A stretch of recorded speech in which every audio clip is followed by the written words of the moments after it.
இருக்கிறாங்க போலீஸ் இருந்தாலும் வந்து சிக்னலை கிராஸ் பண்ணி போகிறானுங்க இந்த சைட்லேருந்து. இப்போ ஒருத்தர் முன்னாடி போயிட்டார், இவர் அப்படியே பார்க்குறாரு. ஆனால் போலீஸ் என்றது ஒரு சில பேருக்குலாம் பயமாகவே இல்லை. பயன்றது இல்லை. சரி, டிராஃபிக் ரூல்ஸை மதிக்கணும்ல, அதுக்கோசரம்னாச்சும் நிற்கணும்ல. அதுக்கு யாருமே நிற்க மாட்டேங்க. ஒரு சில பேர் போலீஸ் இருந்தாலும் அப்படியே போயிடுறாங்க. ஓகே, கொஞ்சம் ரோடு ஃப்ரீயாக இருக்குது, கொஞ்சம் பவரை செக் பண்ணலாம், நம்ம பைக் பவரை. ஏன்னா ரொம்ப நாள் ஆச்சு செக் பண்ண நேரத்தில் எவனா குறுக்க வந்துட போகிறானுங்க. அவள்தான் மறுகை ஆகிடுவானுங்க, நானும் மறுகை ஆகிடுவேன்.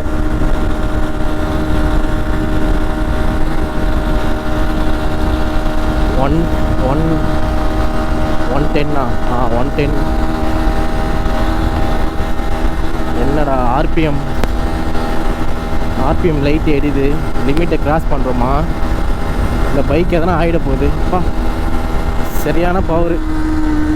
ஆனால் எனக்கு தெரிஞ்சு இந்த 125cc இவ்வளோ பவர் கிடைக்கிறது, யாருன்னா 125 வச்சுருந்தா கமெண்டில் சொல்லிட்டு போங்க, உங்களோட பைக்கு டாப் ஸ்பீடு எவ்வளோ போகுது அப்படின்னு.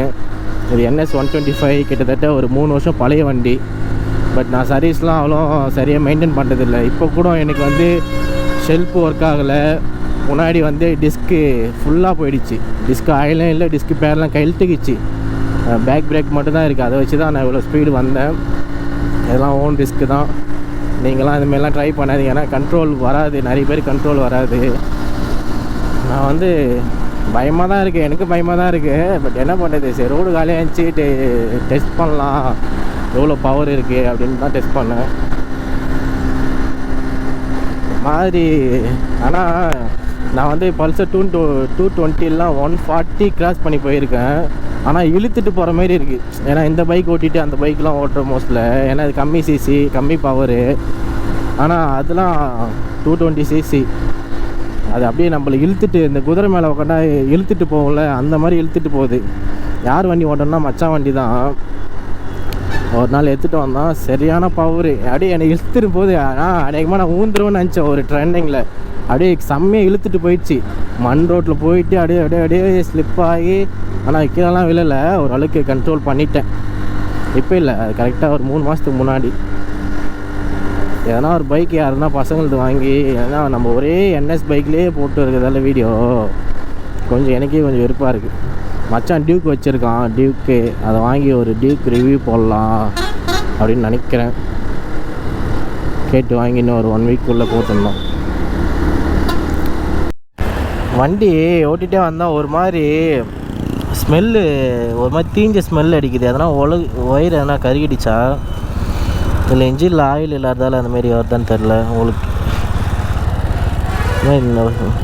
வண்டியோட சவுண்டும் வேறு மாதிரி ஆகிடுச்சு, என்னன்னு தெரியல. ஒரு மாதிரி தீஞ்ச ஸ்மெல்லு வருது, அதனால தான் நான் ஓரம் கட்டினேன். 115 போச்சு, இன்னும் அதுக்கு மேலே போகும். பட் நம்ம வண்டி வந்து சரியில்லை, முன்னாடி டிஸ்க்கு இல்லை, அதனால் வந்து நம்ம வந்து பண்ணலை. பட் ரொம்ப ரிஸ்க்காக போயிடும். அது இல்லாத டயர்லாம் எல்லாமே காற்று கம்மியாக இருக்குது, சர்வீஸ் கம்மியாக இருக்குது. எப்படின்னா வண்டியே ஒரு நல்ல கண்டிஷனல் இல்லை. கண்டிஷனலு நல்ல என்ன சொல்கிறது, நல்ல வண்டி கண்டிஷனாகவே இல்லை. அப்படி இருக்க மோஸ்ட்லி இவ்வளோ போகுது. நல்லா வண்டி நல்லா ப்ராப்பராக ரெடி பண்ணிட்டு, இன்னும் ஆயில் ஃபில்ட்ரு, ஏர் ஃபில்ட்ரு, ஆயில் சேஞ்சு, இன்னும் ஒரு சில ஜென்ரல் சர்வீஸ்லாம் பண்ணிட்டா வண்டி வந்து அசால்ட்டாக 120 போகும். 125cc 120 போகிறது வந்து பெரிய விஷயந்தான். நான் 120 போயிருக்கேன்.